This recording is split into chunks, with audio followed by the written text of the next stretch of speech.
Okay, everyone, we're here for part 3. I'm super excited. Spent a lot of time learning these drum tracks for this particular one, and some intricate guitar stuff too. So here we go. There's a lot of memories tied to these riffs. Remember, these are not what I call the greatest riffs of all time. That's not the whole point of this series. It's more about the riffs that I heard sometime in my life that gave me that certain feeling. It was either a rush of adrenaline or just this inspirational feeling of why I love music so much. So some of these might not make sense to you guys because you might hear it and go, that's just sort of a B riff, it's not really the greatest. But it just happened to hit me at the right moment, and I'll tell a few little tales between some of these riffs, but I'll try to keep that brief. Okay, here we go.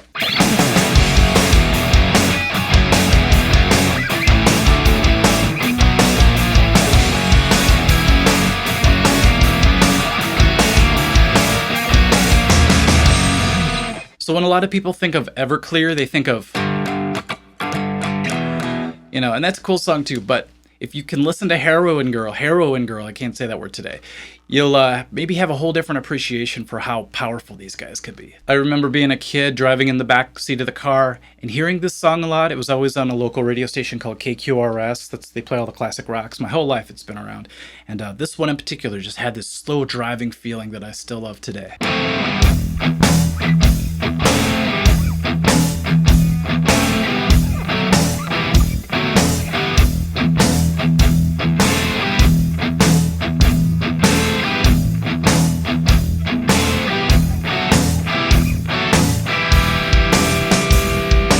First time I heard this next riff, this next song actually, I thought it was Alice in Chains. It's a long time ago. And so my friend had Dirt, and I thought, this has to be on Dirt. So I went through the entire album, and I never found it. Later on, finding out it was Stone Temple Pilots, who went on to become just a gigantic band in their own right.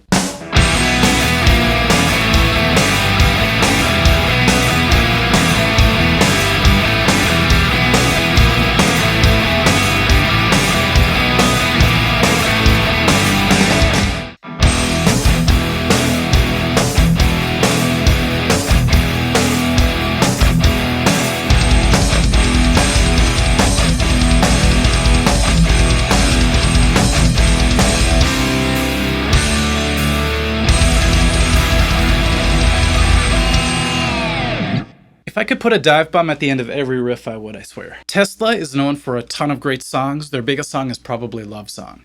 But to me, if you listen to some of their deeper cuts, there's a track called Song and Emotion. And it builds and builds and builds, and it gets to this point where you just can't help but feel it. So check that song out if you can.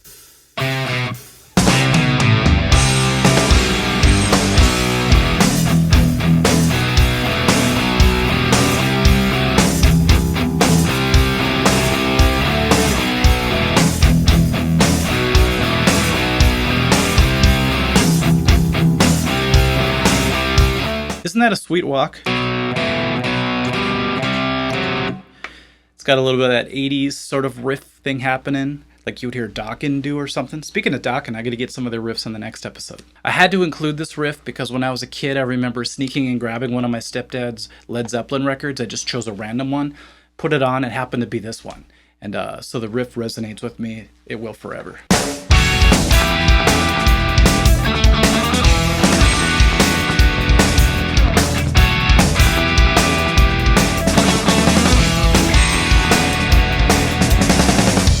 This next one goes without saying. When the first time I heard it, just the way the guitars harmonize over this groove, this galloping groove, and it just keeps going. They go longer than expected. You kind of expect them to do an even 4, but then they make it 8.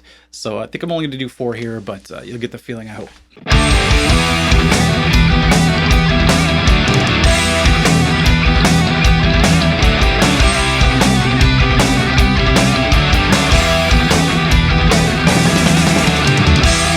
I was pretty young when this next riff came out, but even though I was into Metallica at the time, I still thought that this riff was really heavy.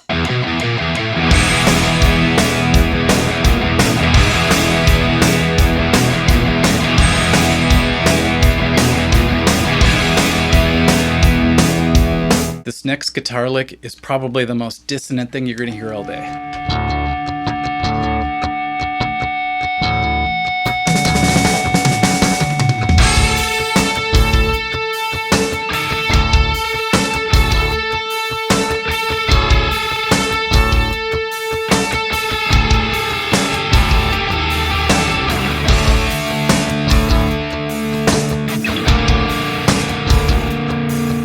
see my cuff get stuck on the bridge and pull it down a little bit. This jacket, I call it my Eric Johnson jacket or my Hendrix type jacket. I wear it for my Heart tribute band, but it has its downfalls. That happens sometimes, and there's like a thing that gets caught on one of these during a show. One time, my arm was caught like that, and I had to do a solo, and it was like, finally tore, so that was fun.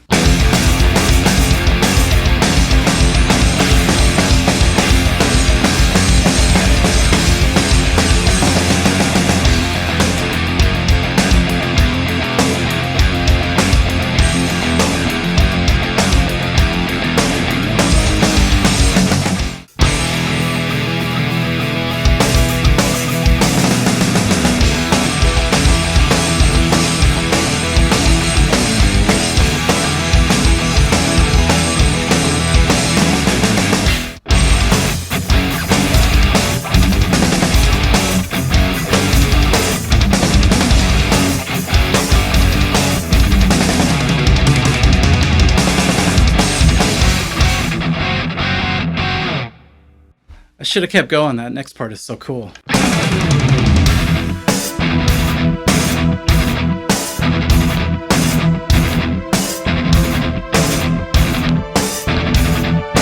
And I noticed a lot of my favorite Dream Theater riffs are more of their basic riffs, kind of like Pull Me Under from the last one and Metropolis from this one.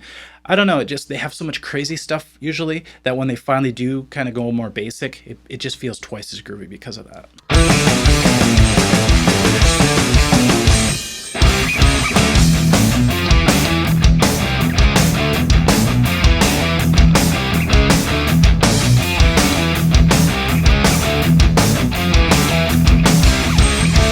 First time my band played this all together and we hit that stop and then changed gears to that next riff, I think we all felt it. We sort of looked up at each other like, wow, that was crazy.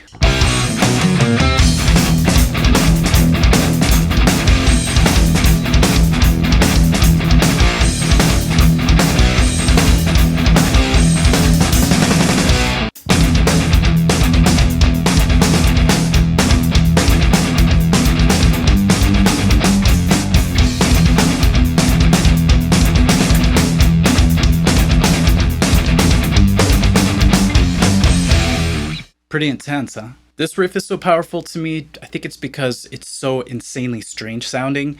It starts off with this weird sound effect and these weird drums, then it kicks in. If you see him live, it's like a country beat that's happening.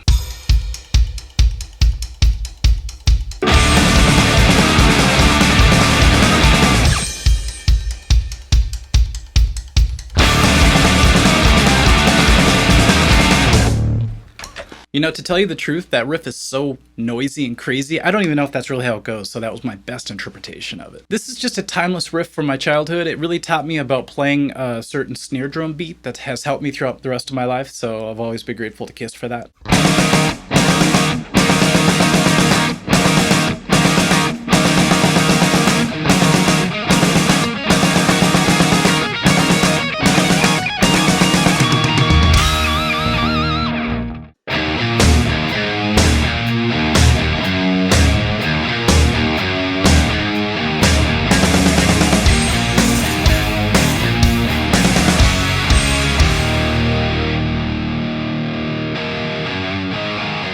It's sad because I really love all the follow-up riffs as well, but I just can't put it all into one video.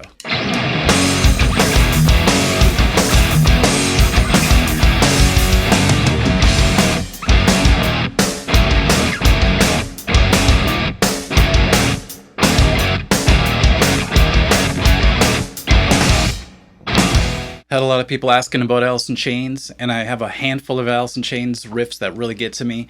This is one of them.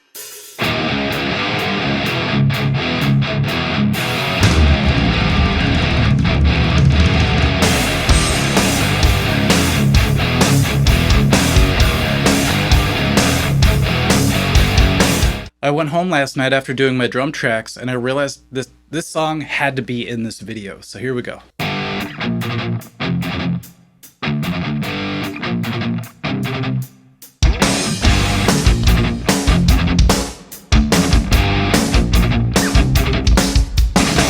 So groovy. I remember my drummer just loved that riff and we would just play it over and over again, that song. It never got old to me. Once when I was 12 or 13, we went to this sort of carnival thing, like a local deal. And I remember this jock guy came up and he smelled like alcohol and he started saying, "I heard you picked on my sister," and he's pushing me and he wanted to fight. And he was only saying that so that everybody would get on his side and let him beat me up or something. And my friend Corey, who was my bass player for my band, came and he just stood between us and saved my life. So thank you, Corey. But I remember afterwards being on a ride and all of a sudden this song came on and the riff, it's the pre-chorus riff, really got me for some reason and it still does. It's really cool. I had no idea they tuned a whole step down like Motley Crue, but it sounds pretty awesome.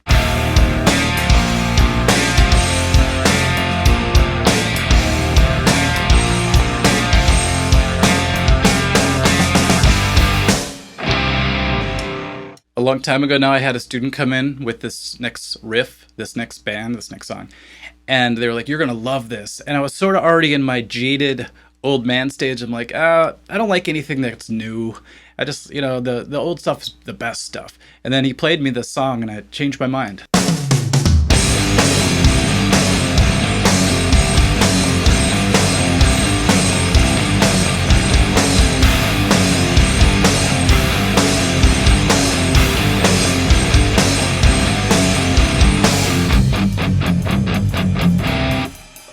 But I did say they ripped off For Whom the Bell Tolls, though.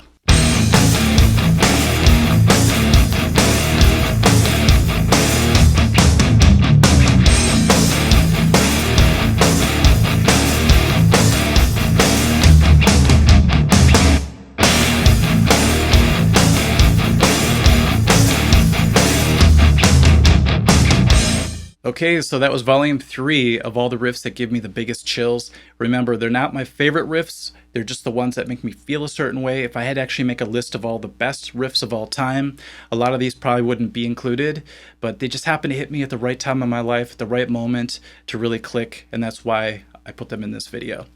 And so that's what the whole series is about. And I think I have maybe more coming. So I'm just going to sit and let them come to me. And if enough come, around 25 or so, I'll put out a volume 4. But thanks for all the suggestions, everybody, and for watching. And we'll catch you at the next video. Okay, thanks. Bye.